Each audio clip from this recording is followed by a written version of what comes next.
This fall, prepare for an extraordinary event unlike any the world has ever seen. Oh, it's going to be much, much bigger than that.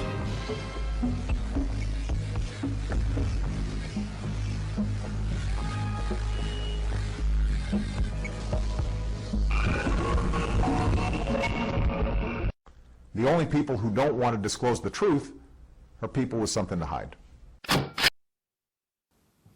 Hi, my name is David Morrison. I'm a NASA space scientist, and I'd like to talk to you briefly about Comet Elenin. Now, this little comet is nothing special except that you probably know on the internet there's all kinds of wild stories saying that it's going to hurt us or it threatens us or you should be afraid of Comet Elenin. I think you'll realize that that is not true if I take a moment to tell you what a comet is. A comet is a member of the solar system, a very small member, only a mile or two across generally, that spends most of its time far from the sun in the deep freeze of outer space, but whose orbit occasionally brings it in close to the sun. When it gets close to the sun, the heat outgasses material, water vapor, carbon dioxide, dust, and produces a huge, very tenuous cloud, so that you can't even see the little nucleus inside. And this leads to all sorts of misunderstandings that somehow it's growing in size. Well, the gas cloud is, but not the comet. There are also strange stories about its orbit. People say it's changing its orbit, it's changing its speed, it's changing its direction. Well, it stays exactly on its orbit. But in following the orbit around the sun, under the gravitation of the sun, of course, it's constantly changing its speed and direction. It's doing just what it should do. Now, consider this little nucleus, only a mile or two across. We've not had a good look at the nucleus of Comet Elenin, but we have sent spacecraft to comets in the past.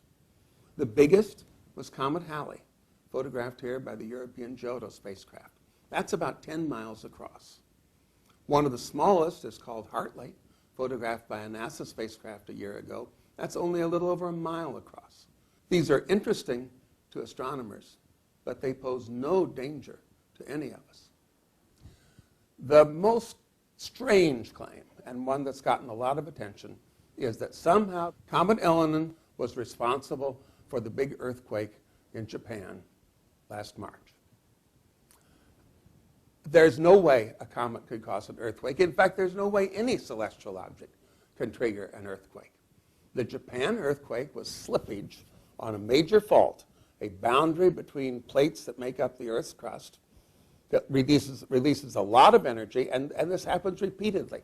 In fact, that fault is one of the most active faults on Earth, although this earthquake was exceptionally large. I can assure you the comet had nothing to do with it.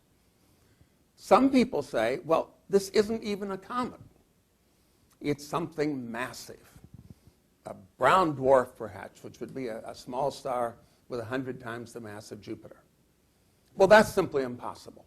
First, the very fact that it has this extended atmosphere and tail shows that it has low gravity.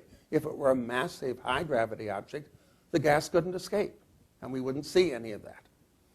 If it were a massive object, it would really be screwing around with the orbits of the planets as it came through the inner solar system.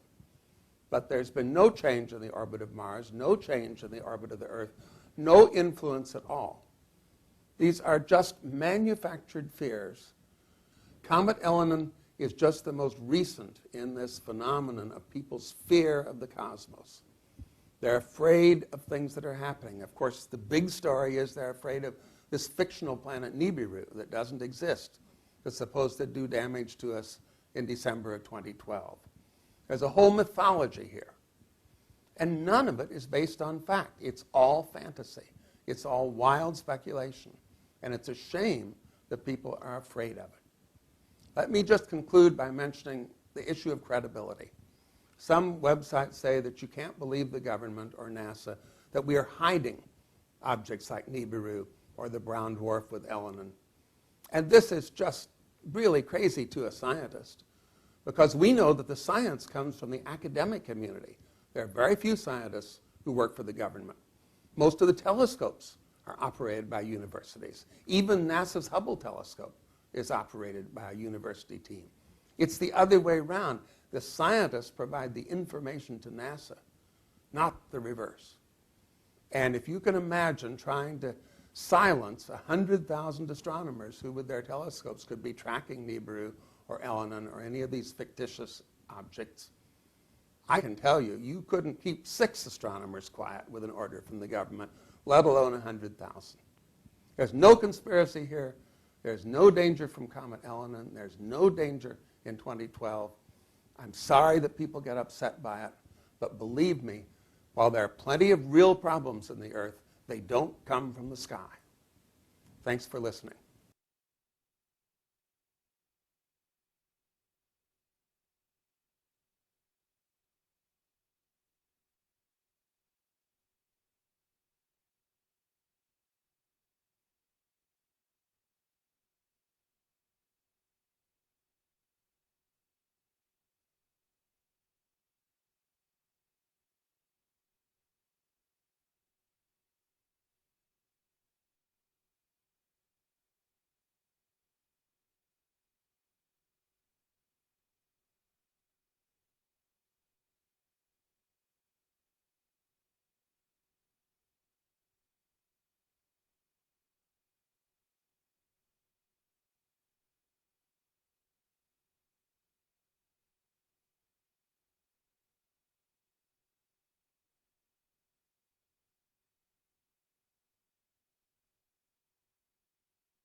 The only people who don't want to disclose the truth are people with something to hide.